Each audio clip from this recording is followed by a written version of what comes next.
Kasparov versus Karpov, the greatest chess rivalry of all time. In this game, Kasparov launched one of the most brilliant attacks ever seen. Let's see how it went. Kasparov played white and Karpov was black. e4, e5, knight f3, knight f6, bishop e5. So we have Ruy Lopez, a6, bishop a4, knight f6, castling, bishop e7, rook e1, b5, bishop b3, d6, c3. So we are going to the main lines. Castling, h3, bishop b7, and this is Zaitsev variation. One of those lines Karpov used a lot, and probably the main reason for that was that his second was Igor Zaitsev, who was inventor of this line. d4, rook e8, knight bd2, bishop f8, a4, h6, bishop c2, and now when white has played a4, one of the main ideas is to take d4 like in this game, and after c takes d4, now knight b4 is a good move, but if this a pawn hasn't moved yet, it would be a loss of time after bishop b1, a3, and actually this knight might be in trouble. But now this is a very good choice because white wants to keep the bishop, and it goes to b1. It's pointing to kingside already. White is trying to create some play on kingside or in the center, but after c5 the best idea is to play d5, and now we have this kind of quite closed center. Black tries to play on queenside and white tries to create attack on kingside. Knight d7 and rook a3. The idea is to bring rook to g3 or e3 and then push e5. And now Karpov played f5, which is a very ambitious choice. The idea is probably to crack white's center, and if it happens, then white position can collapse quite quickly. But the downside is that it weakens black's king position, and there is many ways to keep attack and build attack on king's side. So this is probably too much, and actually in the nowadays the main line is c4 here, and the knight goes to c5, and black tries to put the knight on d3, and white has to play very sharply to keep an initiative. So that is the way to play if black wants to play the best line. Okay, but in the game f5 was played, and then rook goes to e3, and now knight f6. Actually here Kasparov played knight h2, which is a slight mistake according to the computer, but it's quite understandable move, and the idea is to bring rook here or queen here after knight disappears from f6. According to the computer, white has to play this kind of move, and the reason is probably some kind of tactical.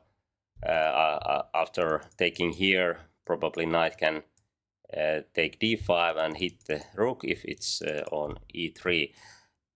We are not going in details in this game because this is very complicated and complex middle game. So we go to the game, and the move was knight h2. And now king goes to h8, and this is a mistake because here white tries to put bishop on long diagonal anyway, so this might be even worse place than g8. It seems that queen d7 is right choice here, and it's quite equal after that. King h8, b3, b takes a4, pawn takes back, and c4. This c4 idea was played probably with the idea to put knight on d3 and neutralize this strong bishop. In some cases, there might be chance to put this pawn even forward, but in the game, white played bishop b2, didn't took this one, and now bishops are quite threatening already. F takes e4, knight takes e4, knight takes d5, and rook goes to g3. Now black played rook e6, and the idea is to bring other pieces to e-file. Knight goes to g4, and here Karpov made a blunder. He played queen e8, and we will see what happens after that, but the right choice is to neutralize this bishop pair, or now white has to take on d3, even though white can have pawn back and there is some structural problems after that. It seems that after queen e7, black's position is equal. I mean, the position is equal and black's chances are good, but okay, there is still some chances to create attack because those pieces are on king's side and or pointing there, and it's probably understandable that Karpov didn't do this, or probably he was looking for more, because now this knight is pinned and the rook is behind, and if there is nothing, then knight d3 is probably even stronger. Okay, but now it is right moment to pause the video and try to find Kasparov's move.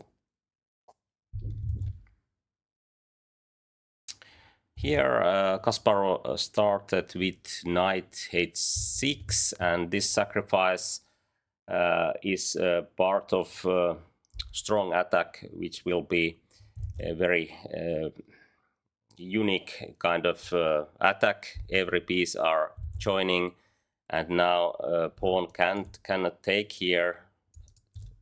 There is a pin, and in the game Karpov played c3, try to break this pin, but if rook takes here, then this e-file is too dangerous for black. White can take here and okay, probably the best chance for black is try to trade queens, but now white can play a few brilliant choices.